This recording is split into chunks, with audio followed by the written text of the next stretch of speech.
હાલો friends, આજે આપણે બનાવીશું વધેલા ભાતમાંથી નાસ્તાની રેસીપી। તેના માટે મેં એક વેટકો ભરી અને વધેલું ભાત લીધું છે। હવે આપણે એક મોટું વાસણ લઈ લેશું અને ભાતને તેમાં નાખી દેશું। હવે ભાતને આપણે હાથેથી આ રીતે મસળી લેશું।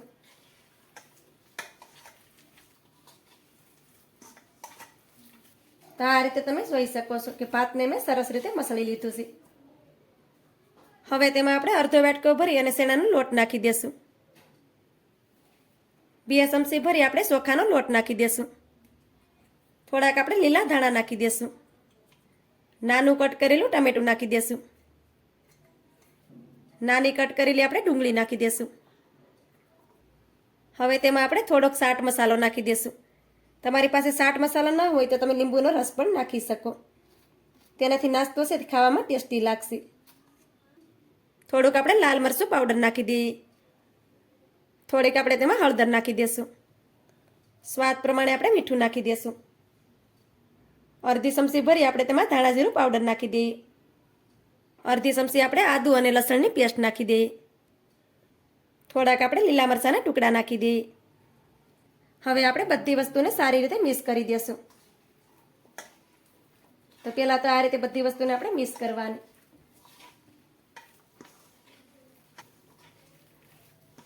બધી વસ્તુને આપણે સારી રીતે મિક્સ કરશું। આપણે જરૂર લાગે તો જ આમાં પાણી નાખવાનું, નકર આપણે પાણીનો ઉપયોગ નથી કરવાનો, કેમ કે ભાત છે તે પાણી છોડે છે અને તેનાથી જ આપણું બેટર બની અને રેડી થઈ જશે। તમારે આમાં ગાજર કેપ્સિકમ મરચું નાખવું હોય તો પણ તમે નાખી શકો। તો આ રીતે આપણે બધી વસ્તુને સારી રીતે મિક્સ કરી દીધી છે। આમાં બિલકુલ પણ આપણે પાણીનો ઉપયોગ નથી કર્યો। હવે પહેલાં તો આપણે હાથને બરાબર સાફ કરી લેશું પાણીથી।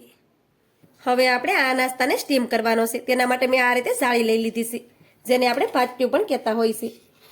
તેમાં આપણે થોડુંક તેલ નાખી દેવાનું છે અને જાળીમાં આપણે આ રીતે ગ્રીસ કરી દેશું,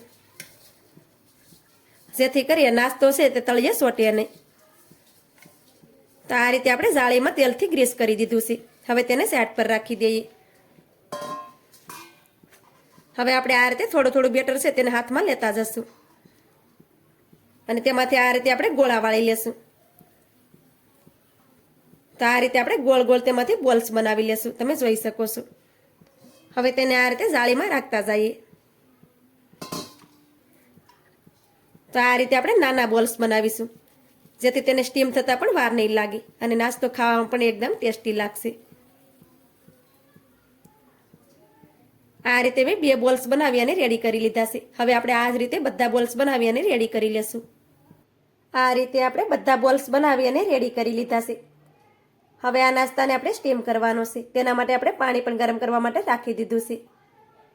પાણી પણ આપણું સારી રીતે ગરમ થઈ ગયું છે। હવે તેની ઉપર આપણે આ રીતે નાસ્તાને રાખી દઈએ। ઉપરથી આપણે આ રીતે થાળી ઢાંકી દેવાની છે। હવે નાસ્તાને આપણે 7 થી 8 મિનિટ માટે સ્ટીમ કરી લેશું। નાસ્તાને આપણે ફૂલ ગેસ રાખીને 7 થી 8 મિનિટ માટે સ્ટીમ કરી લીધો છે। 7 થી 8 મિનિટમાં નાસ્તો છે તે આપણો સારી રીતે સડી ગયો છે। હવે ગેસની ફ્લેમને બંધ કરી દઈએ।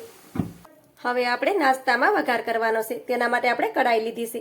કઢાઈમાં આપણે 1 ચમચી જેટલું તેલ નાખી દેશું। આ નાસ્તામાં આપણે વધારે તેલનો ઉપયોગ નથી કરવાનો। હવે તેલને પહેલાં તો આપણે ગરમ થવા દઈએ। તેલ આપણું સારી રીતે ગરમ થઈ ગયું છે। તેમાં આપણે અડધી ચમચી ભરી અને રાઈના દાણા નાખી દઈએ। 1 ચમચી આપણે સફેદ તલ નાખી દઈએ।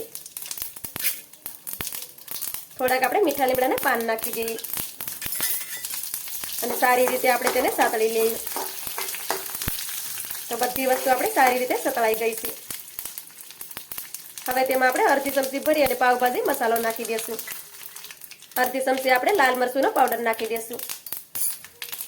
મસાલા આપણા બળે નહીં તેના માટે આપણે 1 ચમચી જેટલું પાણી નાખી દેશું અને બધી વસ્તુને સારી રીતે મિક્સ કરી દઈએ। પાણી નાખવાથી આપણે મસાલા પણ સારી રીતે પાકી જશે। ગેસની ફ્લેમને ધીમી રાખીશું। બધી વસ્તુ આપણી સારી રીતે સતળાઈ ગઈ છે। હવે તેમાં નાસ્તાને નાખી દઈએ। હવે નાસ્તાને આ રીતે મિક્સ કરી દેવાનો।